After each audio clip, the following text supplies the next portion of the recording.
तर टॅलीच्या सेशनमध्ये आजच्या सेशनमध्ये आपण एक टॅलीमधलं एक नवीन फीचर्स आपण शिकणार आहोत. ज्या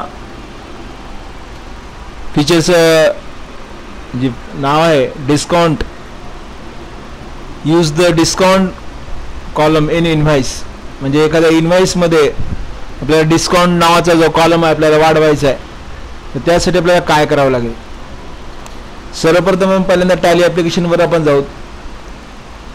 टॅली ॲप्लिकेशनवर गेल्यानंतर आपल्याला F11 नावाचं जे फीचर आहे ते इन्व्होक करावं लागेल. आपण कीबोर्डवरली F11 की प्रेस केली समजा या ठिकाणी, तर टॅलीमध्ये हा जो फीचरचा विंडो आपल्याला दिसतो. टॅलीमध्ये फीचरला खूप महत्त्व आहे, कारण बरेचसे फीचर्स आपल्याला माहीत असायलाच पाहिजे. परंतु फीचर्स पाहताना करताना सुद्धा ते योग्य आहेत काच पाहायचे. आपल्याला चालू जे करायचे तेच आपण त्यावेळेस आपण ॲक्टिव्ह करायचे. या ठिकाणी आपल्याला जो पहिला ऑप्शन दिला, use discount column. Use discount column in invoice mode. म्हणजे इनव्हॉइस मोड ज्यावेळेस आपण एखादं इनव्हॉइस काढता तिथं आपल्याला डिस्काउंट नावाचा जो कॉलम आहे आपल्याला ते वाढवायचा आहे. सध्या आपण जर पाहिलं आपल्या इनव्हॉइसमध्ये ज्यावेळेस आपण इथं व्हाउचरवर जाता, एखादा परचेस घेता किंवा सेल व्हाउचर घेता, तर या ठिकाणी आपण पाहता समजा मी सेल व्हाउचर घेतलं, तर या ठिकाणी आपल्याला आयटमचं नाव आहे, क्वांटिटी आहे, रेट आहे, अमाऊंट आहे. पण याच्यामध्ये डिस्काउंट नावाचा कॉलमच आपल्याकडे ॲड नाही. मग या ठिकाणी मला एखादा डिस्काउंट कॉलम वाढवायचा आहे, तर त्यासाठी मग आपण F11 की प्रेस करायचं आणि या ठिकाणी आपण हे जे फीचर आहे use a discount column in invoice या फीचरला यस करायचं आणि Ctrl A करून आपण ही सेटिंग सेव्ह करायची. आणि हे सेटिंग सेव्ह केल्या आपल्याला इथं डिस्काउंट नावाचा कॉलम वाढलेला आपल्याला दिसेल. या ठिकाणी डिस्काउंट नावाचा आला का या ठिकाणी डिस्काउंट नावाचा कॉलम.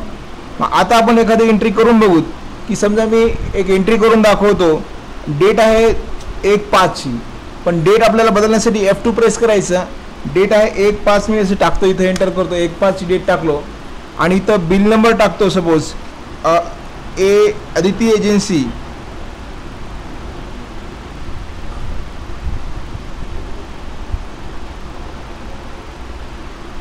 -01 असं लिहितो आणि इथं आदिती एजन्सी नाव पार्टीचं नाव घेतो. या पार्टीला मी माल सेल करत आहे, तर या ठिकाणी आपण हे जे डिस्पॅचचे डिटेल आपण एंटर करायचे. त्यानंतर हे पार्टीचे जे डिटेल्स आहेत, पार्टीचं जे नाव आहे, त्याचा मेलिंग ॲड्रेस म्हणजे आदितीची इन्फॉर्मेशन आहे पूर्ण, त्याचा स्टेट, त्याचं GST number, GST registration type कोणता आहे आणि कंट्री आपली स्टेट कोणता आहे त्याचं, हे पण आपल्याला इथं दाखवते. त्यानंतर इथं सेल घ्यायचं आणि त्यानंतर जे आपण माल सेल करणार आहोत, suppose semi automatic washing machine व्हिडिओकॉनची आहे, व्हिडिओकॉनचं असं घेतलं आणि गोडाऊन याचं मी घेतलं, सपोज शोरूम घेतलं असं आणि क्वांटिटी टाकली, समजा 2 क्वांटिटी टाकली, तर इथं आपल्याला डिस्काउंट विचारते किती % डिस्काउंट द्यायचं. आता आपल्याला अमाऊंट निघाली 19,980 काहीतरी अमाऊंट आहे आपली. पण समजा इथं आपण 10% डिस्काउंट जर दिला समजा, म्हणजे या अमाऊंटला 10%, 19,980ला 10% असं दिलं, तर आता आपल्याला 10% डिस्काउंट दिलं तर किती व्हायला आपलं 17,000. म्हणजे एवढी आपली अमाऊंट कमी व्हाली 10%. जितके तुम्ही पर्सेंटेज देणार या ठिकाणी, समजा 8% दिलं तर 8% नाही येईल, 10% दिलं तर 10% नाही येईल, तर डिस्काउंट आलं होईल या ठिकाणी असं. आणि एंटर करायचं आणि याला एंटर करायचं. इथं SGST करायचं, टॅक्स काढायचा, कॅल्क्युलेट करायचा आणि CGST टॅक्स पण कॅल्क्युलेट करायचा असा. आणि डिस्काउंट काढून आपल्याला आलेली जे आपल्याला या ठिकाणी बिल निघालं, तर इथं AG-01 असं बिल नंबर लिहू शकता. एंटर करा आणि याला सेव्ह करा एंट्री. ही एंट्री सेव्ह केल्यानंतर परत पेजअप करून बघू शकता असं. आणि याचं बिल पाहण्यासाठी प्रिंटवर जाऊ शकता याचं आणि इथं करंट पेजवर क्लिक करायचं. या इनव्हॉइसचं बिल आपल्याला प्रिव्ह्यू इथं पाहायला मिळते. हे आता आपलं बिल आलं असं. तर आपण याच्यामध्ये किती त्याला डिस्काउंट दिलं, 10% डिस्काउंट दिली आपण, तर या ठिकाणी 10% त्याचा अमाऊंट निघाला आपल्याला या ठिकाणी दाखवता येईल असं दिसतं का. इथं बिलामध्ये सगळं आपल्याला इथं अमाऊंट आलं इतकं.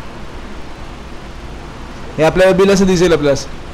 तर हा व्हिडिओ आवडला तर नक्कीच लाईक करा आणि शेअर करा. पुढच्या एंट्री सगळ्या अशा आपल्याला करायच्या आहेत.